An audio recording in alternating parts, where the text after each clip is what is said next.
Good evening and welcome to the Medium channel where we bring you the spirituality behind the message. I had to turn my phone off. And thank you. Today we're going to talk about this very powerful and fortunate new moon. So I'll explain why that's true in a minute. And I have like 8 different qualities of the new moon to talk about and a few exercises that we can do. All right, I see my screen is glitching, so hopefully you guys aren't experiencing the glitches as well. But if you are, I apologize for that. And hopefully the audio is good. So hi, Queen of Wands. Hello, Susan. Hello, Doreen, and everybody else that's come in either live or as a video. And again, we're getting a lot of visual glitching, so I don't know if you guys are seeing that or not, but as long as you can hear me, I'm okay. So I normally give the live people a minute or two just to get their notifications and come on in, but we're going to keep this fairly short today for a couple of reasons. One, because I like short, and two, because I have something else I'm doing at 7 for Spirit Mind Family. For those of you that are part of Spirit Mind Family, we're doing our live video at 7 there. All right, so let's start out by talking about some of the important players in this new moon. I did write the time down. Here on the East Coast, it's the 28th tomorrow at 10:52 Eastern Daylight Time. That means it's the 29th in Europe and points east, the 28th points west. Now, one of the reasons that the new moons are really important, they tend to be energetically quieter times usually. It's not, so charged like the full moon. But what the new moons do is they set the template for the entire month, the entire 29-day lunar cycle. So what's happening on the exact moment of the new moon kind of sets that imprint of energy that the lunar cycle tends to follow. So the important players this time is that the moon is what's called this apogee, which is basically the opposite of a supermoon. The moon has an elliptical orbit. It takes 29 and a half days to circle the sun, or roughly speaking, depending on the time of the year. And if it's a super moon or if it's at its perigee at the full moon, that means it's going to be to the apogee on the new moon, because that's 2 weeks later. So it's just farther away. Some people call that the black moon Lilith, and there's actually there's an asteroid and another quality. There's actually 3 qualities related to the legend of Lilith, or who's a mythological, you're the first Eve, and that whole thing with the moon in its apogee being farther away, means that the lunar influence is a little less strong. So the tides aren't quite as high and low as you would expect on the new moon, during the spring tides. The moon has a little bit of a kind of a void of course sort of quality, because it's a little bit less defined because it's farther away. So there can be a little bit of a feeling of separateness, especially on an emotional level. The moon is very reflective, so when it's in its dark moon Lilith, it's a good time for self-reflection also. That's worth noting. The moon's also going to be at 7 degrees Cancer, so the sun and moon will conjunct 7 degrees Cancer. And thanks to Sharita Starr and some of the things I've learned from her, I'm really finding that understanding the degree points is really crucial in understanding the energies. And a lot of people that do astrology and so forth don't really look closely enough at that, in my opinion anyway. 7 degrees is Neptune ruled. If you read the title, I talked about Neptune being a really, really huge major player in this lunar cycle. So one quality, 7 degrees, that's ruled by Neptune. The sign Cancer is lunar ruled, so the moon, that's very reflective, and Neptune is very much about intuition, about illusions sometimes and delusions, but also about higher mind and creativity. Really plays in. Now Neptune also goes station tomorrow morning, so it's going to start its retrograde right before the new moon at 25 degrees Pisces.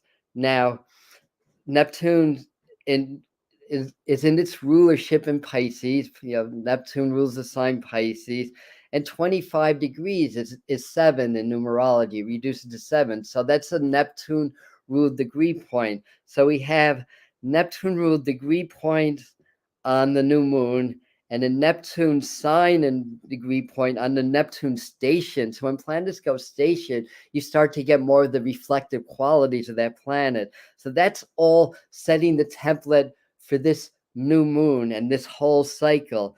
Now, Jupiter's also going to square the sun at 7 degrees. So that's more Neptune energy.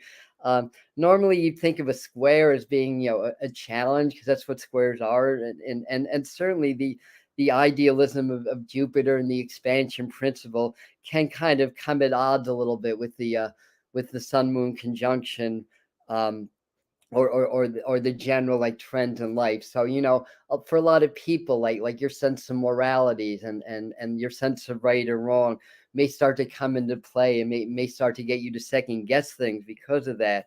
Now, one of the reasons that I'm not feeling like this is going to be a challenging Jupiter aspect, but firstly, I don't feel it. I get this information. It's not just numerology and astrology. I do some channeling and get information from spirit and source also.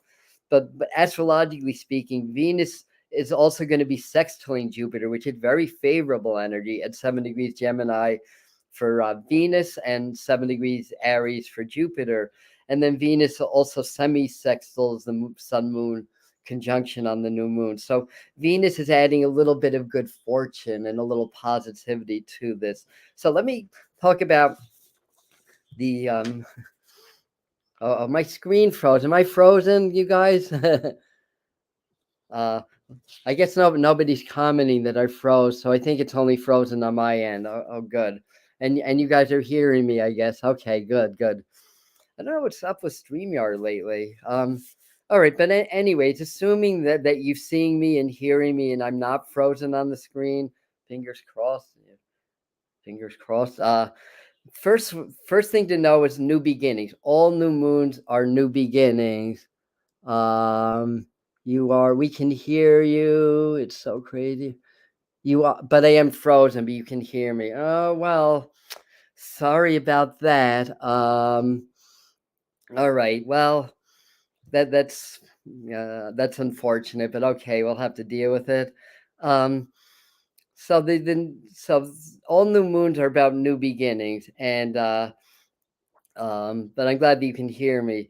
So because it's very Neptune laden, spirituality, and because of other qualities like the sign Cancer is often about the home, the body, financial matters and stuff like that. So there's some new beginnings in these areas, spirituality, home, but new beginnings in general. So on the new moon or within a day or two is a good time to set your intentions. Like you can light a prayer candle or just say some prayers to spirit, or however you like to do that. But this is a good time for that. Now, the number two thing is understand that people are going to be really highly emotional during this cycle, even more so than they've been. A lot of Neptune is very emotional energy. The number 7, 25 reduces to 7, very emotional energy. And you're going to find people are going to be more emotionally charged than perhaps they ever have. And I look great. Okay, I look great frozen. Good. I'm glad to hear that. Thank you again, StreamYard, for maybe I think they want me to get the paid version, which I should. Then I'll get that little watermark off the screen also. All right, but yeah, a lot of insecurities can surface also under this influence because, again, the moon is distant. It's in that kind of black moon Lilith phase, and when we feel a little bit, say, separated from our subconscious, or actually it can be a pathway into actually going into the subconscious and expanding our knowledge of it. But whatever the case, this is going to, things like anxieties, emotional stuff, insecurities, all this stuff has a way of surfacing. So do a lot of long, deep breathing. Just try to be aware of what you're feeling, but don't feed into it as much as you can. So number 3 is to work on intuition. Neptune is about psychism, intuition, amongst other things. The moon is very reflective. So you're going to find increase of psychic abilities during this phase. You're going to find deeper insights. There's going to be a lot of kind of this feeling energy because, we have the moon in the, the very sensitive water sign of Cancer. We have Neptune in its rulership, another very sensitive water sign of Pisces. Um, it's not a time to try to suppress your feelings, but rather allow yourself to feel. If it's uncomfortable, breathe through it. But this is the time to maybe do some subconscious shadow work and to maybe really understand how and why you're reacting to the environment. So become the observer when things, when you have a reaction, start to train your mind to, instead of being that reaction, stepping back and observing it. And then you start to gain insights that way. So work on the intuition. Number 4, illusions, delusions. This is whole Neptune stuff, and Neptune's going retrograde also. So things can get exposed, things can come to the surface. So I think we're going to see the beginning of the next wave of global secrets starting to be revealed. And so that's number 4. So number 5 is that there's going to be a lot of major reflection and a lot of energetic resets on this new moon. And this is a good time to really decide like a spiritual routine, like what meditations you want to start to use, how you want to tweak it, how you want to change it. The universe is very, it's giving us a lot of fortunate energy to tweak our spiritual processes, to work on our emotional reactions, and also with the Jupiter energy, it's very fortunate. It can be in things like finance, growth, and stuff like that as well.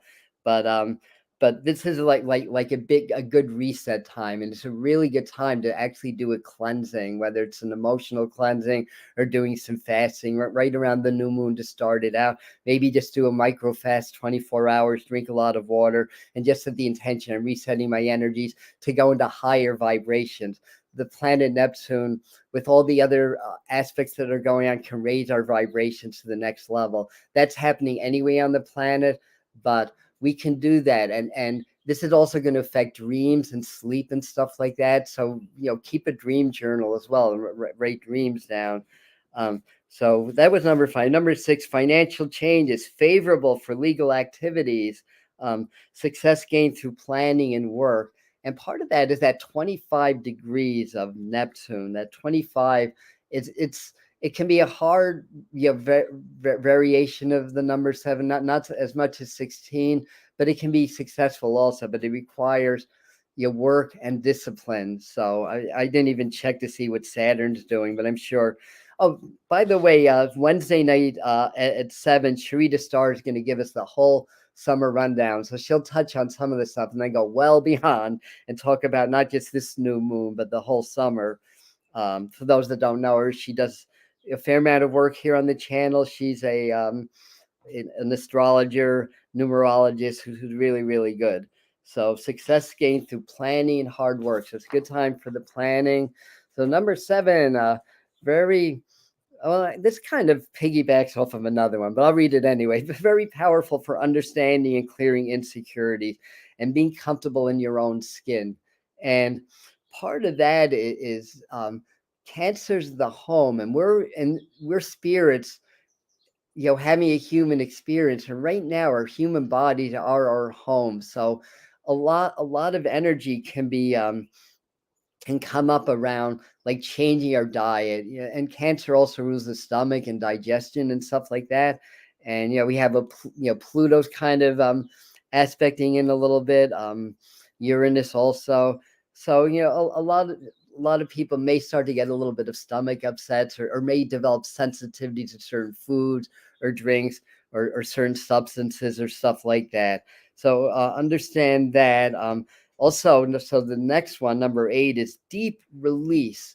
And, this is, with the Neptune energy, Pluto's very active. There's a lot going on that we can really release things that are deep, deep, deep inside. We have the opportunity. This moon is giving us a further opportunity to go deeper and to start to release things deeper within. So again, good time to do meditation, to do your breathing, to do shadow work integration, to get coaching or counseling done, to get get healing done. and stuff like that. And no forth. So there's a couple of exercises I wrote down here too. I have a couple more pages of notes here. Just this is I was just meditating earlier, and this is what Spirit was downloading as far as things go. Was spiritual exercises that are really pertinent to this lunation that we're in now, that we're starting tomorrow. So we talk a lot about long, deep breathing. So keep doing that. But what are the things that you were saying? Yes, and anybody that's coming on late, yes, I know my picture's frozen. I'm aware of that. Unfortunately, but anyways, like I said, you get a good still of me, kind of making, not, the face isn't that bad. Okay, we're good.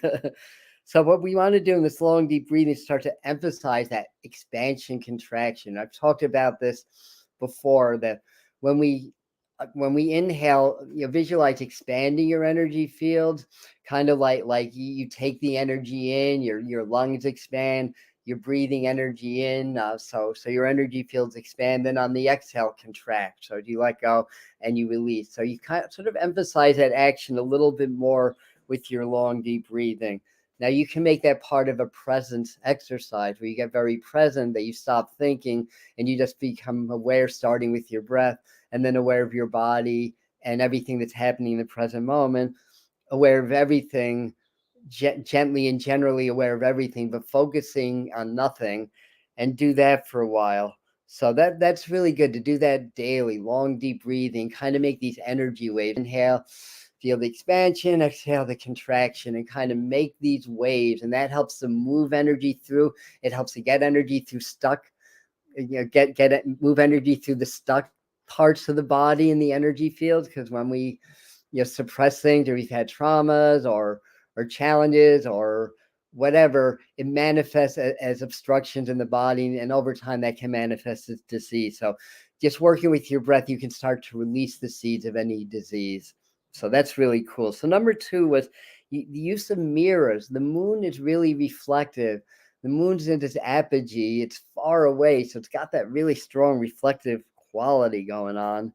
And of course, it's dark. The moon is dark on the new moon. So this is the dark moon. It's dark moon Lilith. So so one of the things that, a very powerful thing to do is to get a mirror and just kind of gaze, look into your eyes and keep gazing in your eyes, and try to keep the gaze fixed on your eyes. And usually what happens is that because it starts to get uncomfortable, like anytime you change your energy, your subconscious, your ego tries to block it because it's uncomfortable, and something that's not known and uncomfortable, it becomes treated as a survival issue, and then the subconscious tries to block it. So, try to avoid the urge to look away. Keep gazing in your eyes and watch your face distort when you're doing this. The mirror reflects, right? So it's reflecting back maybe some aspects of yourself you're not aware of, or that you're putting out into the world. The first time I did this, I started to see my faces in other lifetimes. That may happen also. So work with that. This will give you clues into what's going on in the subconscious. So the mirror will do that. So it's right, wrote down, be aware how the world mirrors you. All right, that's part of mirroring also. So be aware, if you're getting these trends of situations that come are being treated a similar way by different people in different situations. You have to look within and what you're sending out in the world, because the world responds to your energy. It's a big mirror also. So be mindful of that, and then you can get an understanding. And then of course, with that, that's the seeds of change also. And then another mirror exercise that you can do and you can work with is basically go deep into meditation and imagine or visualize that there's a full-length mirror in front of you. And then in that mirror, create the perfect image of yourself. Like if you want to be more confident, see the reflection of yourself very confident, very, if you want to be more straightforward or funnier or more attractive, see that in the mirror.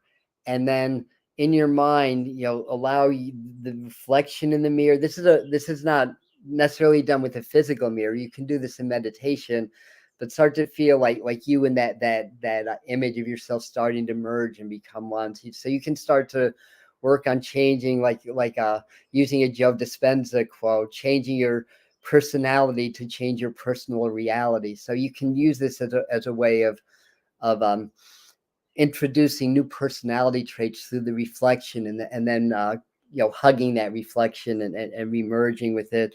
So that's another one. I talked a little bit about shadow work and subconscious programming, and then the last one was learning to connect with the void.